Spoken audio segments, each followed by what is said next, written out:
Yang sedang saya sampaikan, maka memiliki perilaku yang terbuka, lapang dada, komunikatif, musyawarohan, menjadi kunci-kunci pembuka terbentuknya la barokah minas samawati wal ardi. Kalau ini santri, sekarang orang tua kamu sedikit banyak juga mungkin merasa beban-beban ekonomi juga semakin berat, walaupun semoga semakin ringan, semoga lancar semua. Tapi melihat data kan kayak gas naik, beberapa bahan naik dan seterusnya kan. Anda harus punya persiapan sejak dini, sejak awal. Hal yang paling mendasar bekal itu adalah Anda memiliki perilaku terbuka, lapang dada, kemampuan komunikatif. Komunikatif itu beda dengan komunikasi. Yang diperlukan kemampuan komunikatif.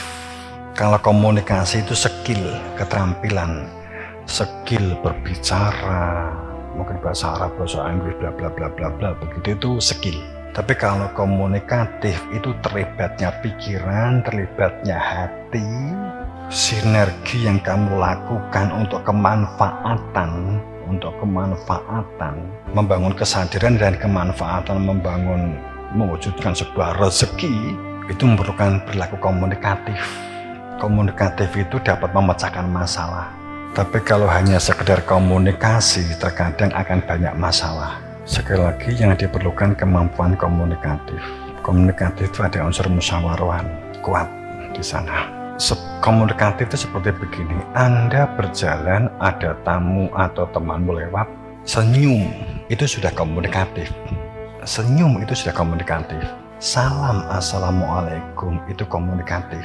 Saat ada temannya yang mengalami kesulitan, kamu dengan ekspresi yang kamu lihat teman kamu sepertinya membutuhkan bantuan, kemudian kamu membantu karena kamu punya waktu, maka itu komunikatif namanya. Itu komunikatif. Kunci untuk membuka lafazana barokah, hal-hal yang sepele itu,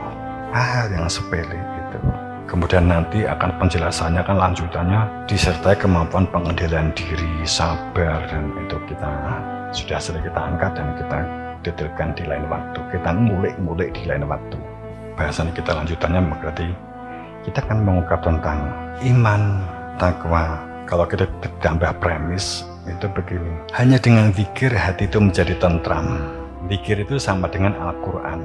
Semakin banyak orang-orang yang seandainya orang Indonesia itu hafal Quran semua, sepertinya kan menjamin bahwa barokah itu pasti akan turun. Atau dengan kata lain, seiring dengan bertambahnya level zikir, apal sak jus, rong jus, telung jus, berarti semakin tentrem, kan begitu logikanya, kan begitu. Tapi faktanya kenapa tidak? Ada apa? Tapi bukan berarti itu salah loh ya, saya nggak mengatakan begitu ya. Bukan berarti Anda belajar kitab, belajar buku itu salah. Enggak. Walau Alkitabu amanu, seandainya orang-orang yang iman itu belajar kitab, ada dua ya. Kemudian yang lain begini, seandainya orang-orang yang ahli kitab itu iman, seandainya orang-orang yang iman itu mau belajar kitab, maka itu lebih baik, begitulah ya. Sekali lagi, Anda belajar apapun, kitab, wawasan, pengetahuan, pelajaran, itu menstimulus, itu merangsang Anda, merangsang kita untuk memiliki pikiran yang baik, tindakan yang baik, kesadaran, goalnya untuk mewujudkan adanya sebuah kesadaran. Anda belajar wawasan, pengetahuan, dan ilmu apapun, kitab fisika, kitab biologi, kitab fikih, sama. Apakah belajar fikih itu kitab agama, kemudian kalau biologi berarti itu kitab umum, itu kan definisinya manusia, semuanya kan ilmunya Allah. Semua ilmu itu milik Allah. Karena yang dimaksud ilmu oleh Allah dan yang dimaksud ilmu oleh Nabi Muhammad, utlubul ilma, golek ana ngilmu walau bisin, itu bukan masalah wawasan dan pengetahuan itu. Sekali lagi, saat ada hadis nek kowe pengen wajib kanggo wong lanang wong wadon menggolek ngilmu walau sampai negara Cina bisin, walau bisin, itu bukan masalah ilmu ekonomi, ilmu teknologi, bukan masalah ilmu politik, kemudian belajar komunis, belajar ini, belajar itu, bukan. Itu masalah ilmu tauhid, Kenapa Nabi mengatakan walau bisin? Kalau ini ada sejarahnya. Hadis itu bukan sekedar ungkapan, tapi ini memang ada fakta sejarah di zaman Nabi. Ada apa sih? Sepeninggal Nabi kan terjadi gejolak hebat, sehingga otoritas penjelasan itu sempat bergeser ke Cina untuk menghindari konflik bla bla bla bla bla bla, begitulah. Kita enggak, nanti panjang kalau kita cerita sejarah itu. Semampu segaduk yang kalian dapat terima, terutama santriwan santriwati, zamanmu ki saya abot. Kalau kemampuan keterampilan komunikasi, keterampilan musyawarah itu enggak dijaga, generasimu itu generasi semakin berat. Kalau masih mengandalkan kompetisi, persaingan, maka kamu akan semakin berat. Sehingga yang dibutuhkan bagaimana kemampuan kerjasama, kolaborasi, elaborasi, koordinasi, latihan itu yang diperbanyak, yang dipertajam.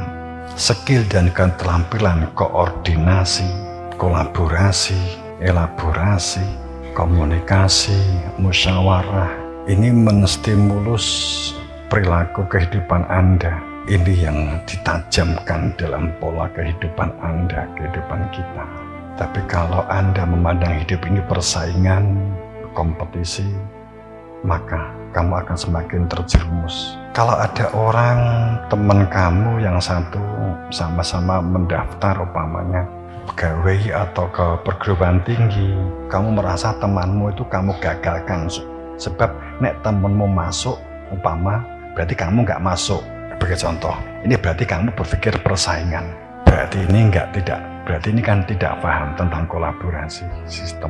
Yang diterima siapapun kan nggak masalah. Itu kan memang bagian dari ketetapan, begitu saja katakanlah. Ini yang harus. Kemudian jangan berlaku tirani, aku yang ditombok, kebanggaan menjatuhkan yang tidak diterima. Tidak begini perilaku orang-orang yang iman, takwa, Pancasilais.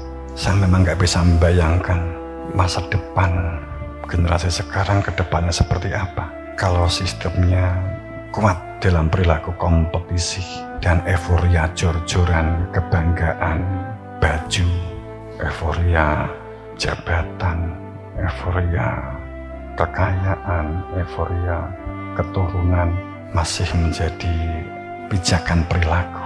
Saya nggak habis pikir nanti kalian seperti apa.